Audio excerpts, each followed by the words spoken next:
Pozdravljeni v oddaji Pogled nazaj. Nogomet ima v Piranu zelo dolgo tradicijo, saj letos mineva natanko 100 let od ustanovitve nogometnega kluba, ki danes nosi ime NK Portorož Piran. 100. obletnico bodo v Piranu proslavili tudi s knjigo, v kateri bodo zbrani vsi arhivi in podatki, ki so se nabrali v 100 letih. O zgodovini nogometa v Piranu bo danes govoril Nesed Dulaj, mož, ki je v piranski nogomet vpet že več kot 40 let. Danes sem v družbi prav posebnega gosta, alfa in omega piranskega nogometa, ki je celo življenje praktično posvetil temu športu. Kako ste zakorakali v to novo leto, zdaj, ko smo že v začetku marca? V redu, delovno, predvsem z vidika priprave te knjige ob 100. obletnici nogometa, tako da kar šibano, moram reči. Evo, do nogometnega kluba še prideva, na začetku se bova malce o vas pogovorila. Kdo vas je navdušil za nogomet? Kdaj ste začeli, kako je vse skupaj bilo na začetku? Jaz sem živel v Piranu na Punti, čisto dol na špici Pirana, in je bil moj sosed, takratni predsednik nogometnega kluba Vinko Vidovič, in se spomnim, da mi je dal takrat prve nogometne klačke. Zame je bilo to, kot da bi, jaz sem imel takrat 10 let, kot da bi dobil ne vem kaj. Tako da sem z onimi klačkami potem šibal po Piranu in bos nabijal žogo. Pol pa zelo kmalu se je pa potem gor v Piranu organizirala selekcija in sem začel s treningi na igrišču. Včasih je bilo malce drugače, generacije so bile drugačne, več je bilo nogometa po ulicah, po igriščih. Opažate recimo zdaj velike razlike med vašo generacijo pa potem zdajšnjo? Ja, razlike so ogromne. Dajmo reči, da mi takrat nismo imeli takšnih pogojev dela, kot jih imajo zdaj otroci. Že samo igrišče, recimo v Piranu, mi smo imeli pravo travo, ki je bila, in imeli smo samo eno igrišče, ne. Tako da, ko je deževalo, smo vsi trenirali za golom, blato do kolen, bom rekel. Zdaj te mladi imajo v Piranu umetno travo, lahko trenirajo, so reflektorji, tako da ni omejitve pri treniranju. Manjka pa ta ulični nogomet, ne. To je sicer globalni problem, se ga tudi FIFA zaveda. Ni več nogometa po ulicah, mi smo vsaka garažna vrata uporabili za nogometno igrišče. Ne vem, trg na 1. maju v Piranu je bilo nogometno igrišče. Je pa res, da je bilo tudi več otrok, vsaj v Piranu, v mestu, tako da mi smo celo prirejali turnirje med deli Pirana med sabo, zdaj pa težko nabereš za pol razreda osnovne šole otrok v Piranu. Kdaj ste bili, koliko ste bili stari, ko ste se vpisali v nogometni klub? 11 let. Kako se je imenoval takrat? Kje ste trenirali? Takrat je bil nogometni klub Piran, to je bilo leta 82, pol se je klub leta 86 preimenoval v nogometni klub Solinat Piran, se je pa igralo na tem igrišču, kot je še vedno, pod obzidjem. Je bilo veliko otrok takrat v klubu, kako je bilo? So bile selekcije, ste bili vsi skupaj? Ja, takrat se vse skupaj malo postavljalo, ni bilo tako organizirano kot zdaj, ne. Zdaj imamo že treninge v osnovnih šolah, pa od U7 naprej, ne. Takrat so bili, se spomnim, mlajši dečki, starejši dečki, smo verjetno po 3-4 letniki skupaj trenirali in to je bilo to. Katere pozicije ste igrali? V karieri ali takrat? Na splošno. Vse sem igral, tudi na golu sem bil. Tudi na golu. Večino kariere sem pa igral ali štoperja ali pa zadnjega veznika. Kdo pa je bil vaš prvi trener? Moj prvi trener je bil pokojni Vinko Drozg, potem pa kmalu za njim tudi Ivan Paterič, ki je bil kasneje tudi moj članski trener in so še zdaj v kontaktih in dobra prijatelja. Do 28. leta ste igrali? Tako, ja. Eno sezono ste preživeli tudi v Izoli, v prvi mladinski ligi, Tako. večino pa v Piranu. Ja, pol sezone sem potem odigral tudi kot član na Kozini. Takrat smo se iz 3. lige uvrstili v drugo in eno sezono tudi na Kortah, kjer smo se prav tako iz 3. lige uvrstili v drugo ligo. Drugače sem bil pa ves čas član Pirana. V Piranu ste igrali tudi drugo člansko ligo, ste igrali pri vrhu. Kakšne spomine imate? Najlepši spomini, kar se nogometa tiče. predvsem ona sezona, ko smo bili na koncu 6, mislim, da je bila 94-95, ko smo dejansko bili najboljša ekipa tle v Istri. Takrat smo tudi Koper premagali v Kopru, ko smo bili tudi Koper je bil v drugi ligi takrat, ne. Tako da smo, ono so zagotovo moji najlepši spomini, kar se nogometa tiče. Verjamem, da zdaj tudi spremljate nogomet. Kakšna je bila recimo takrat druga liga v primerjavi z zdajšnjo? Je bila močnejša? Jaz mislim, da je bila močnejša, ja. Recimo Koper, Domžale, te klubi so igrali takrat v drugi ligi. So bili tudi kakšni tujci že takrat ali bolj domači? Bistveno manj kot zdaj, so pa že bili, ja. So pa že bili. Tudi mi smo imeli recimo Dragan Tomas iz Hrvaške igral za nas, tako, par tujcev je bilo. Kaj pa je recimo pomenil takrat Piran v nogometu v Sloveniji? Oziroma tle na Primorskem? Tle, jaz mislim, da je predvsem v občini Piran kot takšni pomenil ogromno. Mi smo imeli ogromno publike vedno na tekmah. Po vsaki tekmi, kamorkoli si prišel, so te imeli kot za bogat, tako da smo res doživljali eno pravljico nogometno takrat v Piranu.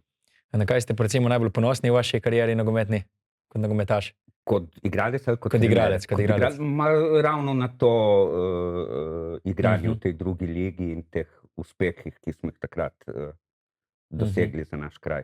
Kako to, da ste končali pri 28 že? Sem dobil otroka, malo vse skupaj v Piranu tudi ni bilo več kaj dosti glede članske ekipe in mislim, da sem zadnjo tekmo v karieri odigral v Kortah, pol pa v Piranu glede članske ekipe ni bilo več nič, tako da sem se odločil za končati kariero. Tako, ja, potem ste takoj presedlali na mesto trenerja. Je bila želja vedno postati trener? Niti ne toliko. Jaz mislim, nisem razmišljal o trenerstvu, verjetno, ko si mlajši, o temu ne razmišljaš. Potem sem bil eno sezono, mislim, da ko smo igrali v 3. ligi, ko smo se pol uvrstili v drugo, pol sezone poškodovan in me je takrat eden od trenerjev v Piranu, Rajko Žeželj, vprašal, če bi pa prevzel eno ekipo za trening, ne? In mi je bilo všeč, tako da takrat sem pa začel razmišljati o trenerstvu. Ste vedno delali z mladimi ali tudi kdaj člansko ekipo? Vedno z mladimi, vedno, do mladincev. Vas je to bolj pritegnilo? Ja, se mi zdi, da v bistvu, ko delaš z mladimi, si učitelj, ne? Učiš igrati, tam pri članih enkrat pa si bolj taktik, karkoli drugega. Ja, 25 let ste opravljali delo trenerja, tudi B licenco v UEFA imate. S kakšnimi preprekami ste se recimo ukvarjali kot trener? Vemo, da je zelo odgovorno delo, tudi psihologa moraš imeti malo v sebi. Ja, ogromno psihologa, ja. Zdaj prepreke kot takšne, v Piranu se redno soočamo z pač prostorsko stisko, ne. Zdaj moram reči, da imamo z občino Piran zelo dobre odnose in zdaj se dela še eno igrišče za mali nogomet v Luciji, tako da bomo imeli pogoje treninga v redu, vedno je pač finančna stiska, ne. Piran je zelo majhen klub, ne, in v Piranu so trenerji, hišniki, iščejo sponzorje, vsi delamo vse. Drugače pa prepreke kot takšne, ja, včasih so kakšni problematični otroci, ampak meni so takšni otroci bili še večji izziv, tako da sem se z njimi še bolj potrudil in skušal jih usmeriti na pravo pot. Je bilo včasih več spoštovanja med mlajšimi igralci in trenerji, recimo, kot v zadnjih letih? Zanimivo vprašanje, ja. Še iz vaših let, recimo, igralske. Mogoče je bilo več spoštovanja med starši in trenerjem, kar se pol prenese na otroke tudi. Ja, starši so velikokrat bolj ambiciozni od otrok. Skoraj vedno. Ja, se vmešavajo tudi trenerjevo delo in tako. Jaz načeloma teh težav nisem imel, zato ker ko sem začel kot mlad trener, tega toliko še ni bilo. Pol si pa skozi leta si narediš neko avtoriteto, imajo pa mlajši trenerji probleme s tem, vidim, ki si težko ustvarijo avtoriteto do staršev in je potem hkrati nimajo niti do igralcev na igrišču. Velikokrat se tudi dogaja, da potem starši vozijo svoje otroke v oddaljenejše klube, pa potem recimo ne igrajo, ne? Ja. Je igra bolj pomembna od rezultatov, sigurno v enem obdobju kariere, ne? Nogomet nasploh je igra. Jaz mislim, da tudi na koncu v članski, ko si enkrat član, je rezultat seveda pomemben, ampak je še vedno, če ne igraš nogometa kot igro, ne uživaš v temu. Pri mlajših selekcijah pa itak. Jaz sem bil kot trener tudi v 4 kampih od Barcelone, ki je imela Barcelona kamp tle v Sloveniji. In tam te učijo, ne, otrok po treningu mora priti nasmejan domov. In če ne pride nasmejan po treningu domov, si kot trener nekaj narobe naredil na treningu. Evo, prehajava počasi k glavni temi, to je 100 let nogometa v Piranu. Ja. Neverjetna obletnica, vi ste samo pet že več kot 40 let v klub. Ja. S kakšnimi funkcijami ste se vse ukvarjali v vaši življenjski poti? V bistvu v klubu sem bil več ali manj, vedno sem bil trener, dolgo časa sem bil tudi vodja mladinskega pogona. Enkrat sem bil tudi v upravi, ni to stvar, s katero bi se želel ukvarjati. Mi je bilo lepše na terenu in to je to. V ta namen pripravljate tudi knjigo ob 100. obletnici, vseh arhivov, slik, podatkov. Kako se je porodila ideja za nastanek te knjige? Enostavno, jaz zelo rad berem knjige, ne. Videl sem tudi par knjig, ki so nastale ob nekih obletnicah klubov. Recimo Izola ima eno knjigo zelo zanimivo, sicer v italijanščini, ki je bila napisana za obdobje od leta 23 do 56. Tam je avtor obdelal, res to je knjiga, ki ima 500 strani in je obdelal nogomet v nulo. In sem rekel, da si Piran to zasluži, ne. Piran je zgodovinsko nogometno močna ekipa, ne.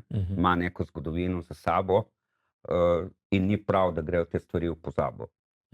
Že zdaj, ko zbiramo podatke, se srečujemo recimo, da smo mogoče vse skupaj prepozno začeli delati, ker kakšnih pričevalcev, ki bi nam lahko kaj povedali, na žalost ni več, tako da zdaj iščemo njihove sorodnike in tako naprej. Kako bo pa knjiga izgledala? Bo to kronološko napisano? Ja, kronološko. Koliko strani bo? Ne vem, zdaj je vedno več, zdaj počasi tudi že pišem, smo pa še vedno v fazi zbiranja gradiva. Tle bi rad omenil, da mi zelo, zelo veliko pomaga Danilo Sergaš, tudi bivši igralec Pirana in trener. Zbirava gradivo, recimo, ne vem, obdobje od leta 23 naprej, izgleda tako, da jaz sem recimo od leta 23 do 26 pregledal okoli 1000 številk italijanskega tržaškega časopisa Il Piccolo, da sem našel vse podatke, kjerkoli je pisalo Pirano, sem si to izpisoval in tako, da imamo ta kronološki pregled od začetka. Tle je zanimiv en podatek, ne. Mi imamo na grbu napisano letnico 1925, ne. Izola pa recimo 23, s tem, da Izola opisuje svoj začetek nogometa kot prvo tekmo, ki jo je ekipa odigrala.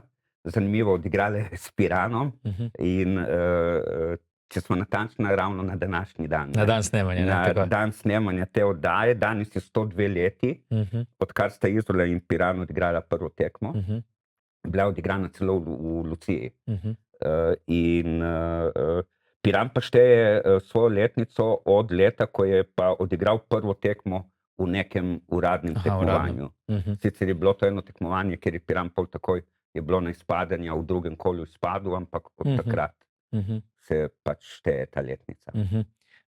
Če se vrne v knjigi malce, kdaj ste začeli pisati? V bistvu pisati, nedolgo nazaj, gradivo pa zbiramo že kar nekaj časa. Kako se sploh lotiti take knjige? Kje začeti? Jaz sem začel tako, da sem vprašal par ljudi, ki so že napisali knjigo, kje naj začnem, ne. Seveda so mi vsi svetovali, naj si naredim dajmo reči, neko kazalo vnaprej, ne. nek osnutek, neko ogrodje knjige. Zadal sem si cilj, kaj vse hočem povedati v tej knjigi in v tej smeri tudi zbiramo gradivo in jaz tudi pišem tako. Bo to vaša prva knjiga? Ja. Kje pa se jo bo dalo dobiti? Koliko izvodov bo recimo? To še nismo razmišljali. Računamo, da bi bila natisnjena do konca novembra letošnjega leta, ko tudi načrtujemo eno malo večjo proslavo ob 100. obletnici nogometa, tako da moram kar pohiteti. Tako. Gremo naprej. Torej, začetek ste rekli 1923, če smo natančni. Kje ste se potem tisti 2 leti izgubili? Oni 2 leti je Piran igral ogromno tekem in tudi v knjigi bojo opisane. Je igral en kup prijateljskih tekem in samo kot začetek kluba tega niso šteli prej. Komot bi imeli tudi mi letnico 1923. Evo, za trenutek še vprašanje sem se spomnil glede knjige. Je več slik ali več pisnih virov? Jaz mislim, da bo kombinacija obojega. Tako je dosti pisnih virov, tudi fotografij je ogromno. Moram reči, da nas ljudje kar kličejo, pa jaz imam to, kar pošiljajo, tako da se bojim, da bomo na koncu morali delati selekcijo, kaj bo v knjigi in kaj ne bo v knjigi. Tudi mogoče v italijanskem jeziku? Zdaj, takoj iz prve bomo težko prevedli celo knjigo. Razmišljam pa celo, da bi kakšne dele napisali kar v italijanščini. Recimo to, kar je iz italijanskih časopisov, kar italijansko. Ampak tle še nismo odločeni, kako in kaj. No, če gremo na začetek oziroma ustanovitve, kako so se recimo imena kluba spreminjale, nekaj ste že prej omenili? Prvi zapisi so Edera di Pirano. Edera je bilo neko športno društvo in ime Edera se ponavlja v različnih klubih. Edera Trieste, Edera Izola, Edera Pirano, Edera Mudža, tako da verjetno je bilo to neko skoraj kot gibanje. In v teh športnih društvih ni bilo samo nogomet, so bili tudi drugi športi. Tako da na začetku je to, pol nekaj časa je samo nogometni klub Piran, še prej Pirano. Potem leta 1957 se je v Piranu ustanovilo nogometno društvo Sidro,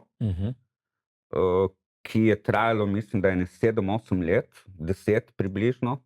Potem je bil spet nogometni klub Piran. Leta 1986 se je preimenoval nogometni klub Solinar Piran. Takrat je sponzor bil tudi, je bila droga, zato tudi Solinar. Sidro pa je bila splošna plovba sponzor, tako da verjetno iz tega tudi, neverjetno, sigurno, zaradi tega tudi ime kluba Sidro. Potem je bil nogometni klub Piran, ki je ugasnil leta 1998 in od leta 1998 naprej je nogometni klub Portorož Piran. Barve kluba, kako ste to določili? Barve kluba so se menjavale. In to je to, kar ugotavljam skozi te moje raziskave. Zanimivo, na začetku, se pravi v teh 20 letih, je Piran bil rdeče črn. To me je skoraj malo presenetilo. Potem, po slikah sodeč, tam v 50 letih je bil bel oziroma črno-bel.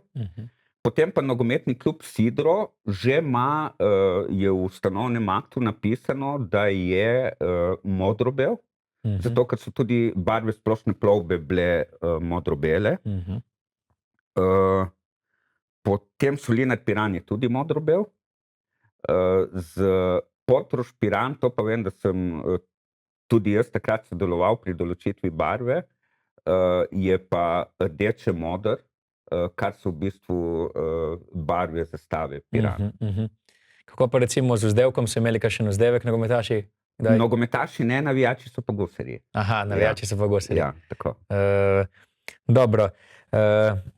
Kako se je delovanje kluba razvijalo skozi čas? Je bilo recimo včasih več ljudi v klubu? Ja, v bistvu Piran je, tako kot verjetno vsi drugi klubi, tudi kar spremljam, Zdaj, tako ko raziskujem Piran, potem vidim tudi pri drugih klubih, kako so Primerjave. nastopali v ligah. Vedno so bili vzponi in padci, ne. Recimo takrat po oni drugi ligi, ko je bil res čez 4 leta, si bil spet v MNZ-ju. Včasih imaš ogromno ljudi, ki hočejo delati, ne. Teh je sicer zdaj vedno manj, ne. Včasih pa moraš poiskati, prositi nekoga, da bi prevzel vodenje kluba. Tako, jaz mislim, da je vedno manj teh entuziastov, ki bi to prevzeli. Je treba vedeti, da je to vse več ali manj volontersko, in moraš res imeti srce za to, da vložiš toliko časa v nekaj, kar v bistvu te mora veseliti, no. Tako. Kako pa je bilo včasih s prevozi na tekme? Ste se vozili z avti, s kombi, z Z avtobusi? avti, s kombi, z vsem živim. Je pa bilo, se spomnimo, v 80 letih smo imeli enega predsednika v klubu, ki je bil tak modern, se je šlo tudi z dvonadstropnim avtobusom. Celo. Ja. Pa v 80 letih. Aha. Ja, glavno igrišče je pod obzidjem, velikokrat vidimo to igrišče, ta stadion tudi na kakšnih spletnih omrežjih, ker je res lepa slika, ne? Ambient. Včasih pa so bila nogometna igrišča v Luciji, v Strunjanu, tudi Svetem Petru. Ja, in na Seči Soline, ne. Aha. Soline so imele svoje nogometno igrišče, in ne samo igrišče, včasih je Piran imel 3 klube, ne, Aha. ki so istočasno nastopali v ligi. Mislim, da na začetku 50 let je bil Piran, ki je igral v Luciji. Takrat igrišče v Piranu še ni bilo. Igrišče v Piranu je bilo narejeno konec 50, začetek 60 let. Piran je igral v Luciji, in potem je imel še Strunjan svoje igrišče, tam, kjer je zdaj narejeno parkirišče na travi. Onemu parkirišču se še vedno reče Campo de Balon. In igrišče je bilo, kot smo rekli, tam, kjer je zdaj nekdanja stavba Droge pri vhodu v Soline, in v Svetem Petru je bilo igrišče tudi, ja. Kje imate zdaj vse nogometne površine, se še uporablja kaj v teh Zdaj v krajih? bistvu ne, tega sploh več ni, ne. Tam, kjer je bilo igrišče v Luciji, je zdaj TPC, ne, trgovsko-poslovni center. Za Sečo smo rekli, je zdaj pač še ta stara Droga, ki jo urejajo. V Svetem Petru pri šoli tudi je tam parkirišče, zdaj se mi zdi, kjer je bilo igrišče, in v Strunjanu je tudi parkirišče, na žalost. Ja, mlajši se redno udeležujejo turnirjev v vašem klubu. Vi imate tudi nogometne površine, prirejate tudi kakšne turnirje za mlajše, za veterane recimo? Mi imamo vsako leto znan gusarski turnir za mlajše selekcije. Mislim, da je zdaj že 12 let, da je tradicionalen. Potem se vsake toliko organizira kak turnir tudi za kakšne malo starejše selekcije. To, kar ste rekli, bi se mogoče rad pohvalil, da hodimo na turnirje, ja. Naši U9 so ravno ta vikend bili na turnirju v Umagu. So bili na koncu med 96 ekipami 17, so pa v 16 finala izpadli z Atletico Madridom, tako da Renomiran turnir. Tako, smo kar ponosni na te naše mlade. Imate pa v vašem klubu trenutno vse mlajše selekcije? Ja, letos smo prvič mukoma sestavili tudi mladinsko selekcijo. Namen je v bistvu vzdržati to mladinsko selekcijo, ker potem pridejo naprej generacije, ki so bolj številčne. Je pa konstanten tam ta problem odhoda igralcev, to, kar sva že prej omenjala. Imate pa krožke na vseh osnovnih šolah? Ja. To je zelo pomembno, ne, delo z mladimi tudi potem za mogoče kasneje. Nasploh, ja. Sej, mogoče na začetku, ko privabiš v šport, recimo v krožek, namen je, da pripelješ otroke v šport.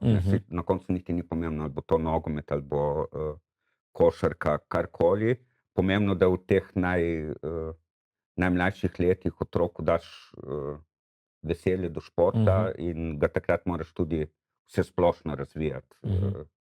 Tako da je pripravljen na vse športe. Je pa šport tudi pomemben pri sami vzgoji, odraščanju, vrednotah. Ja, to je mislim, da je to glavno, kar trenerji v naših selekcijah moramo narediti. Te rezultati in to je čisto drugotnega pomena. Jaz mislim celo, da recimo ekipni športi dajo dosti od altruizma do sodelovanja, da takoj razumeš soodvisnost med igralci, da je ekipa odvisna od tebe in ti od ekipe. S tem nočem zmanjševati pomena individualnih športov, ki dajo druge vrednote, ampak ekipni šport da te, ki sem jih naštel. Kako pa je z zanimanjem recimo za nogomet v vašem klubu? Opažate, da je vedno večje vsako leto? Ja, vpisi so vedno kar dobri, zanimivo, ker kakšno svetovno prvenstvo so pol še večji vpisi, ne? Verjetno isto pri košarki in tako. Povezano je z uspehi reprezentance dosti, ampak načeloma ni, mi imamo vpise v krožke kar dobre. Koliko otrok imate recimo? Koliko jih je bilo pred leti? Zdaj v tem trenutku mislim, da imamo preko 200 otrok v klubu. Pred leti smo jih imeli tudi do 270, smo jih imeli pa tudi manj, smo jih imeli tudi samo 100. Je pa to vse povezano, kot ste že omenili, z euforijo, recimo nogometno, kot je bilo Evropsko prvenstvo poleti? Ja, seveda. Pa tudi recimo s kakšnimi individualnimi posamezniki, kot recimo Jan Oblak, Benjamin Šeško, Handanović včasih. Tej povlečejo. Res te naše zvezde na mednarodnem nivoju zelo povlečejo mladino. Ste pa imeli tudi vi nekaj reprezentantov, recimo Patrik Ipavec je bil prvi Pirančan, ki je igral v slovenskem dresu. Kdo je bil še tak, recimo, ki je zaznamoval piranski nogomet? Jaz sem vesel, da je nogometni klub Piran dal 4 A reprezentante. Prvi je bil Patrik Ipavec, drugi je bil Matej Mavrič, mislim, da Matej ima tudi največ tekem za reprezentanco, in potem brata Struna, Aljaž in Andraž. Imeli smo tudi trenerja Danilo Sergaš, gospod, ki mi pomaga pri zbiranju gradiva, je bil za časa Braneta Oblaka, je bil trener vratarjev v reprezentanci, se pravi Samirju Handanoviću, tako da imeli smo pa tudi nekaj igralcev, ki so v mlajših selekcijah igrali za reprezentanco, ne vem, Andrej Gudič in tako. To je dokaz, da se v Piranu da razviti. V vseh malih klubih se da, samo je treba delati in mora biti pripravljenost igralcev, da miselnost mora biti, da se da uspeti. Evo, o mladini smo že govorili, kako pa je s trenerji? Imate dovolj trenerjev zdaj trenutno v piranskem klubu? Mi leta in leta smo delali na temu, da so trenerji v bistvu bivši igralci Pirana. Mislim, da zdaj v Piranu je samo en trener, ki ni igral nikoli za Piran. Mu pa vsi pravimo, da naredi toliko za naš klub, da je večji Pirančan od večine Pirančanov. To je Dejan Pečar. Kaj pa vi ste opazili, recimo skozi leta, je v Sloveniji dovolj kakovostnih trenerjev? Tle bi lahko naredili več, ne. Tle bi res... Jaz mislim, da imamo mogoče eno težavo, da mi dobre trenerje dajemo v višje selekcije, ne. Čeprav jaz osebno mislim, da bi morali najboljši trenerji delati z najmlajšimi. Najmlajši so kot testol, kot plastelin, ga lahko ali ga oblikuješ lepo v nekega dobrega nogometaša, v neko dobro osebnost. Če si pa slab trener, pa lahko tudi zafrkneš kakšne stvari. Kako pa je s člansko ekipo? Kdaj je bila nazadnje? Zadnja članska ekipa je bila 3-4 leta nazaj, sicer je bila to takšna zgodba, ki dejansko je bila ustanovljena članska ekipa, ki pa načeloma z drugim delom kluba ni imela nič. Razmišljamo v Piranu o članski ekipi, imamo pa nek cilj, da jo bomo naredili, ko bomo neko svojo generacijo pripeljali do tega, da bi naši igralci Pirana igrali pol tudi za člansko ekipo. Kakšni so pa recimo največji uspehi članske ekipe pri vas? Največji uspehi so takrat v drugi ligi, ne. Takrat mislim, da je bilo 6. mesto v sezoni 94, 95, zdaj ne me imati za besedo. So pa takrat bili na tekmi tudi navijači, kot ste jih že omenili, gusarji. Ja, takrat je znamenita ta tekma, ki smo jo igrali v Kopru, ki smo zmagali v Kopru 2:0. Takrat so navijači iz Pirana v Koper šli z barkami, z ladjami in potem čez cel Koper, tako da je bila ena taka čudovita kulisa takrat. Imate mogoče zdaj kakšne podatke, je še v delovanju ta skupina? Zdaj točno, da bo zdaj ni članske ekipe in je... Recimo pri kakšnih drugih športih vemo pred kratkim, da je bilo na košarki. Ja, je bilo tam na košarki, čeprav... Najbrž niso bili to isti. Ne, pa. Ne, takrat, ko smo mi igrali, verjetno teh sploh niso bili rojeni še.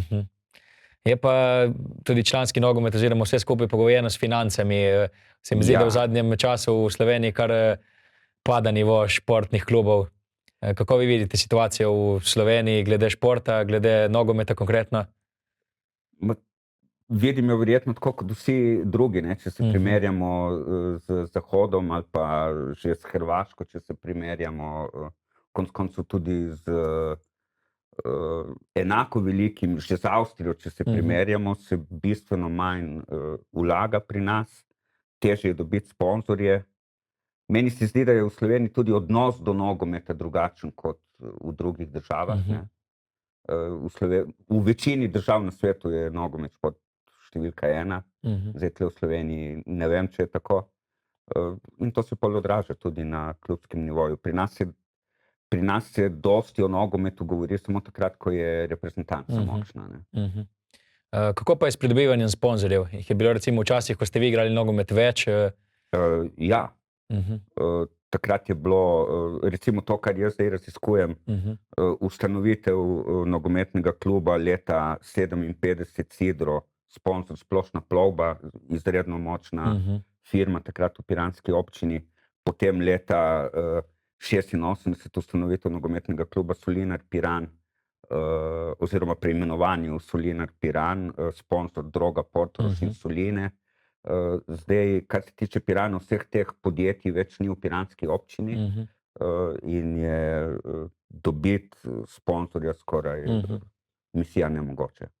So stroški tudi za minimalne sredstva, tudi če nimaš članske ekipe visoke? Ja, mislim, da se nekaj pač dobiš od občine skladno z pravilniki, nekaj nabereš preko članarin oziroma vadnin, in potem iščeš, jaz se zahvaljujem tle vsem sponzorjem tem, ki vseeno nekaj dajo za klub, ampak tle govorimo, da če ti nekdo da par 100 evrov, si že zelo, zelo, zelo zadovoljen.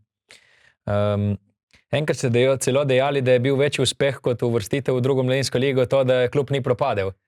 V drugočlansko? Tako, ja. Ja, seveda, to je sigurno večji uspeh. Kdaj pa je to recimo bilo, kako ste rešili situacijo? To je bilo zdaj, ravno takrat, ko se je, jaz mislim, ko se je preimenovalo oziroma ustanovilo klub leta 98, rešila se je situacija tako, da smo na novo ustanovili nov klub. Kako pa je bilo v času covida, recimo?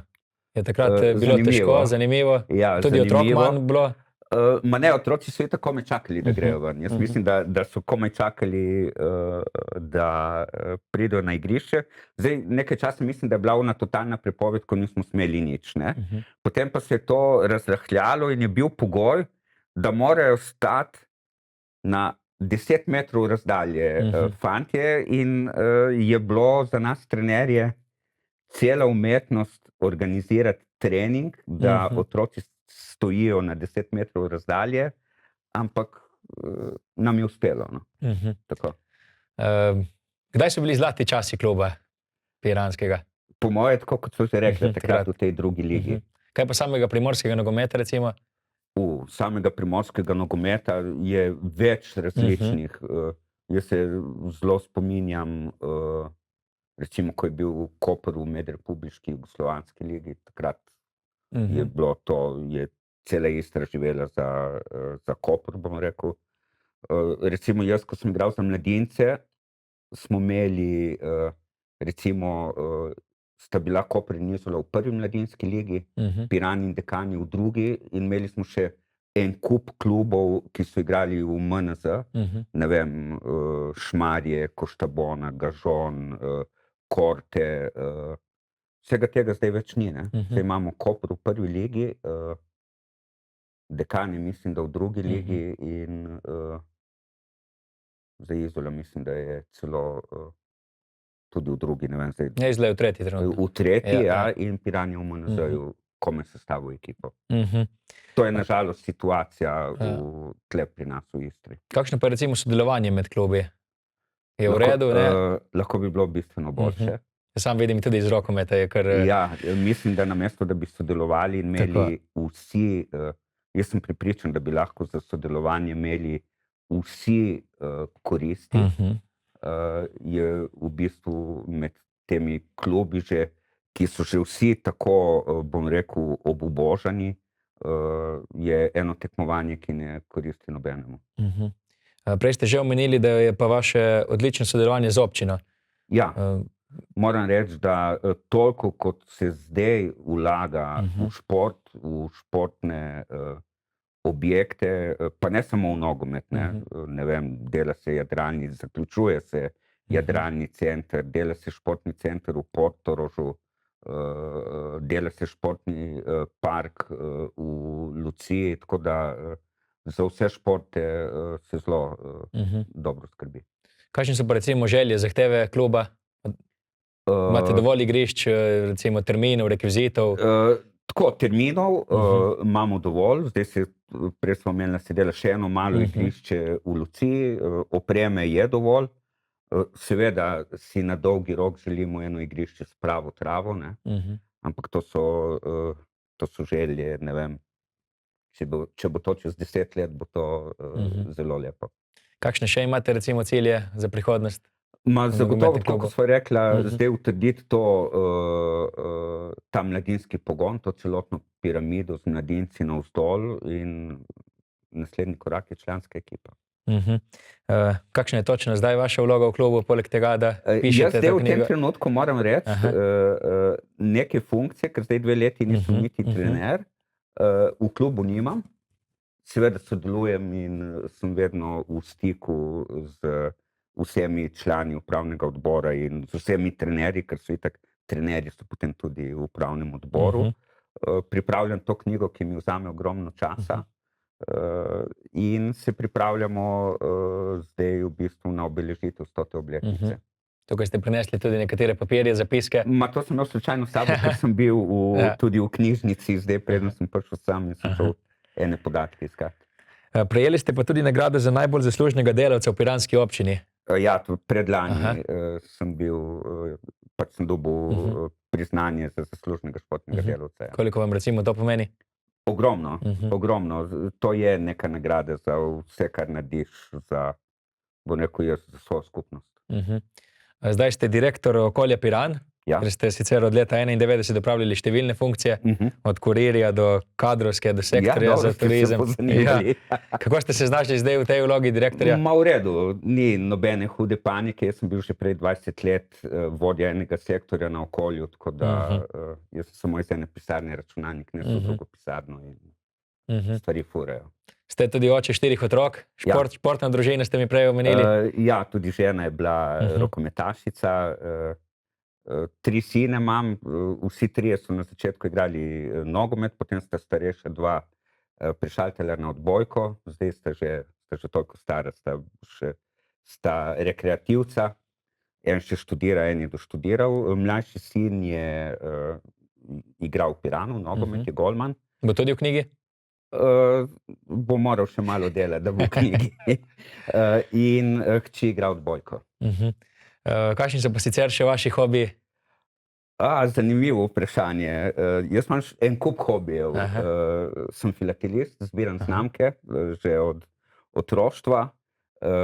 Zbiram, tako zbiratelj sem kar precej, zbiram gramofonske plošče in CD-je. Rad berem knjige in rad hodim tako v naravi. Tudi z oljkami se ukvarjate, če sem prav prebral?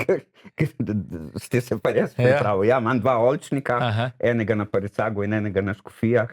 Ravno zdaj jih obrezujem, tako da imam tudi s tem se ukvarjam. Ja, super. Ja. Nogomet spremljate kaj po televiziji? Ja, spremljam reprezentanco, spremljam špansko ligo, ki me najbolj zanima, malo angleško, Champions League, seveda. Tako da, glede na čas, ki ga imam, si pogledam 2 tekmi na teden, recimo. Tako. Za koga ne recimo navijate? Za Barcelono. Je favorit letos za Ligo prvakov? Več favoritov je, ne? Zdaj letos, glede na to, da je res zelo, zelo mlada ekipa, so tudi razumljiva ta nihanja. Zdaj je spet, se pač dviguje ta forma, ampak do konca prvenstva in do konca Lige prvakov je še dosti in je vse nepredvidljivo. Tudi slovenska liga se je zdaj zakomplicirala malce? Ja, vse je lepo tako. To je lepota nogometa. Tako. Upamo, da bomo tudi Piran kdaj videli na takšnem odru, ne? Jaz bi že bil vesel, če bi člani bili v drugi ligi. To bi bilo res za Piran čudovito. Tako, evo, prišla sva do konca najinega pogovora. Nese Dolaj, najlepša hvala za vaš čas. Hvala vam za povabilo. In vse srečno pri pisanju knjige in splošno v športu. Boste povabljeni na prireditev. Z veseljem bomo prišli. Najlepša hvala. Hvala za povabilo.